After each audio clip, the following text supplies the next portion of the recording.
சனி வளையம் சில பேருக்கு இருந்துச்சுன்னா அவர் தோல்வி மனப்பான்மை இருக்கும் அவருக்கு. கடைசியில பார்த்தா விதியை நம்பி வாழக்கூடிய நிலைமை வந்துடும்.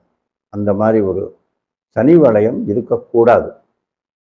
சுக்கிர வளையம் இருந்ததுன்னு வச்சுக்கோங்க, அவருக்கு நல்ல காதல்ல வெற்றி, இல்லைன்னா காதல் தோல்வியோடு நரம்பு தளர்ச்சியும் ஏற்பட்டக்கூடிய நிலைமை இருக்கும். அதாவது நெகட்டிவா இருந்தா இப்படி வேலை செய்யும், பாசிட்டிவா இருந்தா அப்படி வேலை செய்யும். இந்த மாதிரி அதே மாதிரி பெண்களுக்கு இருந்ததுன்னு வச்சுக்கோங்க அந்த அமைப்பு, அவங்களுக்கு இந்த ஹிஸ்டீரியான்னு சொல்லுவாங்க.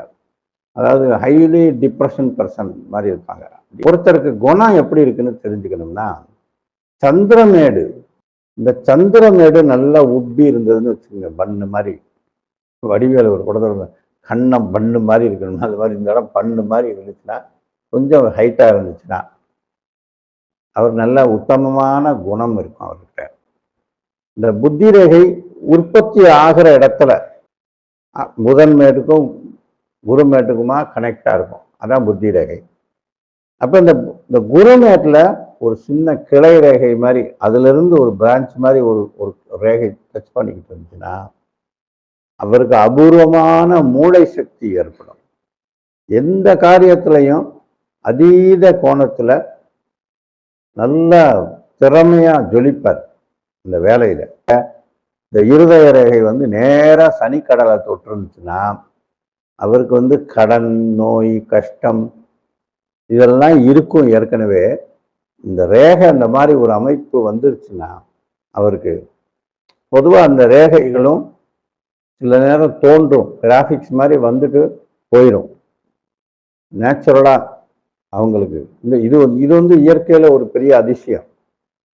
திடீர்னு தோன்றும் சில அடையாளங்கள், அப்புறம் காணாம போயிடும். அது நம்ம வேலை பார்க்கறதுலாம் அழிஞ்சிச்சா தேஞ்சிச்சா அதெல்லாம் தெரியாது, நேச்சுரலா வரும்னுவாங்க. அப்ப அந்த ரேகை வளர்ந்து, பொதுவாக நம்ம இப்போ குழந்தையா இருக்கும்போது இப்ப இன்னைக்கு இருக்கிற ரேகை அன்னைக்கு சின்ன ரேகையா தானே இருந்திருக்கும். அப்ப ரேகையும் சேர்ந்து வளருதுன்னு தானே அர்த்தம்.